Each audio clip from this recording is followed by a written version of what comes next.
السلام علیکم بچوں، کیسے ہیں آپ لوگ؟ امید کرتی ہوں کہ آپ سب کو خیریت سے ہوں گے۔ اللہ تعالیٰ آپ کو خیریت سے رکھے۔ اور بیٹا ساتھ ساتھ آپ لوگ پڑھ رہے ہیں، آپ نے اس سے اپنے کام کو بہت زیادہ اکٹھا نہیں کرنا، آپ نے اس کو ساتھ ساتھ تیار کرنا ہے تاکہ آپ کے لیے آسانی ہو۔ بیٹا ہم حصہ نثر کر رہے ہیں۔ حصہ نثر میں آج ہم اوور کوٹ کریں گے، اور اوور کوٹ کے جیسے کہ ہمارے سبق کا نام ہے اوور کوٹ، مصنف کا نام ہے غلام عباس، ماخذ ہے جس سے یہ لیا گیا ہے جاڑے کی چاندنی، اور صنف ہے افسانہ نگاری۔ غلام عباس بیٹا 1909 میں پیدا ہوئے اور 1982 میں ان کی وفات ہوئی، اور آپ بڑی دیر تقسیم کے بعد ریڈیو پاکستان کراچی سے منسلک بھی رہے۔ آپ نے بہت سے افسانے، آپ نے بہت سی لکھے جو کہ بہت زیادہ مشہور ہوئے۔ آپ کی مشہور تصانیف میں آپ کے افسانی مجموعے جو ہیں ان میں جاڑے کی چاندنی، زندگی، نقاب چہرے،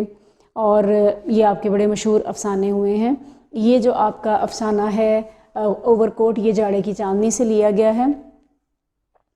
بیٹا انسان کے بڑے پرت ہوتے ہیں۔ انسان اس جو یہ اوور کوٹ کہانی ہے، اس میں انسان اپنے ظاہر کو سے وہ کچھ ثابت کرنے کی کوشش کرتا ہے جو وہ نہیں ہوتا۔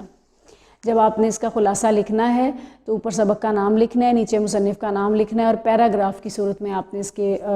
اس کو خلاصہ لکھنا ہے۔ اس پورے سبق میں کیا ہے بیٹا؟ اس پورے سبق میں نا یہ بتایا گیا ہے کہ ایک نوجوان ہے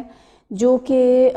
دنیا کو اس طرح سے دیکھتا ہے، اگر دنیا اس نوجوان کو دیکھے تو یوں لگے گا کہ جیسے یہ بہت امیر انسان ہے، اسے کوئی دنیا کی فکر نہیں ہے، اور یہ ایک خوبصورت زندگی گزار رہا ہے جس طرح سے وہ چاہتا ہے۔ اس نے اپنے آپ کو ایسے لباس میں ایسا لباس زیب تن کیا ہوا ہے کہ وہ لباس دیکھنے کے قابل ہے، اور اس کی اٹکیلیاں کرتا ہوا جا رہا ہے اور خوش ہو رہا ہے، ہر چیز کی قیمتیں پوچھتا ہوا جا رہا ہے، اور ایسے لگتا ہے جیسے کہ اس انسان نے اپنی زندگی کو بھرپور گزارا ہے اور گزار رہا ہے، اسے کوئی فکر نہیں ہے، اور یہ ایک امیر انسان ہے، اس کا لباس، اس کی ہر چیز یہ دکھا رہی ہے۔ پھر کیا ہوتا ہے کہ وہ جا رہا ہوتا ہے اور اس کا ایکسیڈنٹ ہوتا ہے، تو اس کو جب فوراً ہاسپٹل لے کر جایا جاتا ہے تو اس کا خون بہت بہہ چکا ہوتا ہے، اس کو چوٹ بہت زیادہ لگی ہوتی ہے، تو لہٰذا جب اس کو آپریشن تھیٹر میں لے کر جایا جاتا ہے تو جب اس کا لباس کو جب وہ نرسز اس کو دیکھ رہی ہوتی ہیں تو ایسے لگتا ہے کہ جب اس کو اسٹریچر پر لے کر آ رہے ہوتے ہیں کہ یہ تو ایک بہت ہی کوئی امیر زادہ ہے اور بہت اچھے گھرانے سے تعلق رکھتا ہے، بہت پیسے ہیں، بہت کچھ جانتا ہے، زندگی بڑے انجوائے کر رہا تھا کہ اس کا ایکسیڈنٹ ہو گیا۔ لیکن جب وہ آپریشن تھیٹر میں نرسز اس کو لے کر جاتی ہیں تو وہ حیران ہوتی ہیں اس کے حالات کو دیکھ کر کہ جب اس کی لباس کو اتارنا شروع کرتے ہیں تو اس کے پھٹے پرانے کپڑے نیچے سے نکلتے ہیں، اوور کوٹ کے نیچے ایک بسیدہ سا اونی سویٹر نکلتا ہے، سوراخوں سے بھری ہوئی میلی بنیان ہوتی ہے، ساکس ٹوٹی پھوٹی خراب ہوتی ہیں، پینٹ میں جگہ جگہ جو ہے وہ جہاں سے وہ نظر نہیں آتی وہاں پر اس کے گھٹنوں پر سوراخ ہوتے ہیں، جرابیں اتارنے سے پتہ لگتا ہے کہ ان کے وہ اتنی پھٹی ہوئی ہیں، ان کے رنگ مختلف ہو گئے ہیں، اور جب اس کا یہ لباس اتارا جاتا ہے اس کا آپریشن کرنے کے لیے، لیکن نوجوان فوت ہو چکا ہوتا ہے۔ اس کے البتہ ایک پاکٹ سے جو چیزیں نکلتی ہیں وہ کیا ہے کہ ایک چھوٹا سا کنگھا ہے، ایک رومال ہے، ایک 4.5 آنے ہیں، ایک بجھا ہوا آدھا سگریٹ ہے، ایک ڈائری ہے، گراموفون ریکارڈ کی فہرست ہے، اور چند اشتہار۔ بیت کی چھڑی اس کی جو اس کے ہاتھ میں تھی، بس اس کا پتہ نہیں چلا۔ یہ اس بندے کا کل اثاثہ ہوتے ہیں۔ بیٹا یہ جو کہانی ہے نا وہ یہ ہے کہ انسان، یہ جو سبق میں بتایا گیا ہے کہ انسان جو ہے نا وہ ہر حال میں بھی خوش رہ سکتا ہے، اور انسان اپنے آپ کو بہت سی چیزوں کے ساتھ سمیٹ کے رکھتا ہے، بہت سی چیزوں کو چھپا کے رکھتا ہے، اپنے ظاہر کو حسین کرتا ہے اور اپنے اندر کی باتوں کو لوگوں سے چھپاتا ہے تاکہ لوگ اس پہ ترس نہ کھائیں، اس کی چیزوں کو نہ جانیں۔ جیسے کہ وہ خوش پھر رہا ہے، جیسے کہ شاعر کا وہ ایک خلیل جبران کا قول ہے کہ اگر تم نے ہر حال میں خوش رہنے کا فن سیکھ لیا ہے تو یقین کرو کہ زندگی کا سب سے بڑا فن سیکھ لیا ہے۔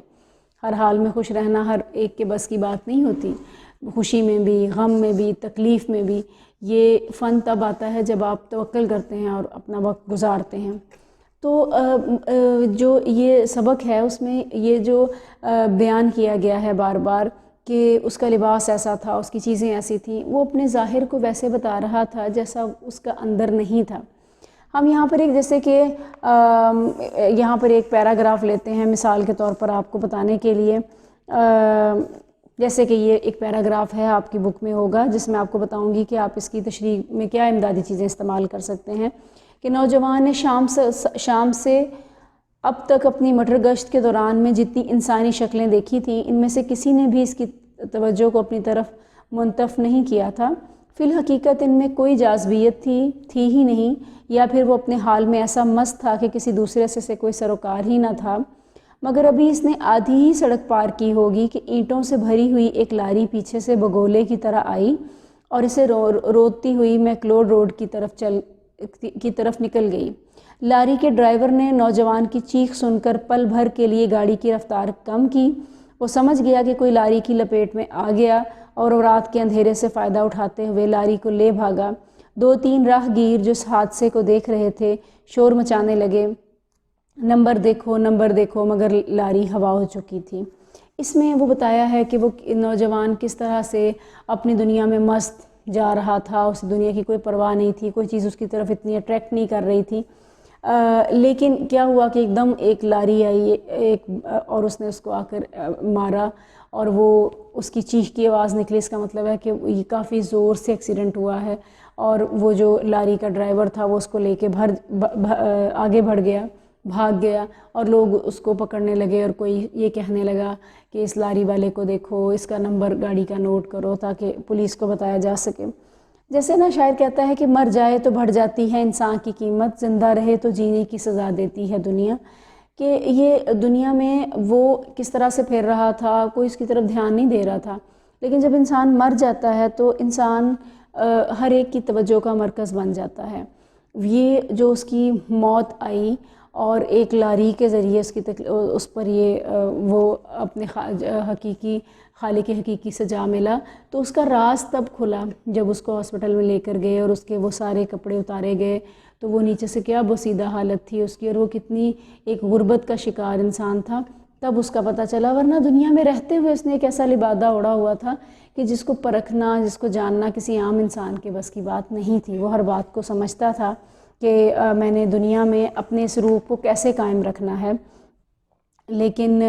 وہ اپنے ظاہر کو ویسے ظاہر نہیں کرنا چاہتا تھا جو کہ اس کے اندر موجود تھا، اس کی غربت تھی، اس کے حالات تھے، اور اس نے ایک لبادہ اوڑھ رکھا تھا جو دنیا کے لیے تھا۔ بیٹا یہ آپ کی ایک جو سبق ہے آپ کا اوور کوٹ، یہ ہم نے اس کی عبارت کو پڑھا، مثال کے طور پہ میں نے آپ کو بیان کیا تاکہ آپ اس کو اچھے طریقے سے سمجھ سکیں۔ بیٹا آپ نے اس کی اپنی یہ جو سبق ہے اس کا خلاصہ تیار کرنا ہے بیٹا، اس کا سیاق و سباق، اس کا حوالہ متن میں نے آپ کو لکھ دیا ہے، حوالہ متن کرنا ہے۔ اس کی تشریح کرتے ہوئے آپ نے اس میں امدادی چیزوں کا استعمال کرنا ہے جس سے کہ آپ کے نمبر بہت اچھے آئیں گے انشاءاللہ۔ آپ کو کسی بھی طرح کی کوئی کتاب کی ضرورت ہو بیٹا تو اگر آپ کے پاس نہیں ہے تو آپ نے بالکل پریشان نہیں ہونا، آپ نے اسٹینڈرڈ کالج کی ویب سائٹ پر جانا ہے، وہاں آپ کو ہر طرح کی بکس ملیں گی، آپ ان کی مدد لے کر اس کے MCQs تیار کریں، اس کے سیاق و سباق، اس کی تشریح تیار کریں، اور تاکہ آپ کا ایک چیپٹر ساتھ ساتھ تیار ہوتا جائے۔ تو انشاءاللہ مجھے یقین ہے کہ آپ کو اس کی سمجھ آ گئی ہوگی، اور اگر کسی چیز کی سمجھ نہ آئے تو آپ ضرور پوچھ سکتے ہیں بیٹا۔ اللہ تعالیٰ آپ کو خوش رکھے، آپ لوگوں کو کامیابیاں دے،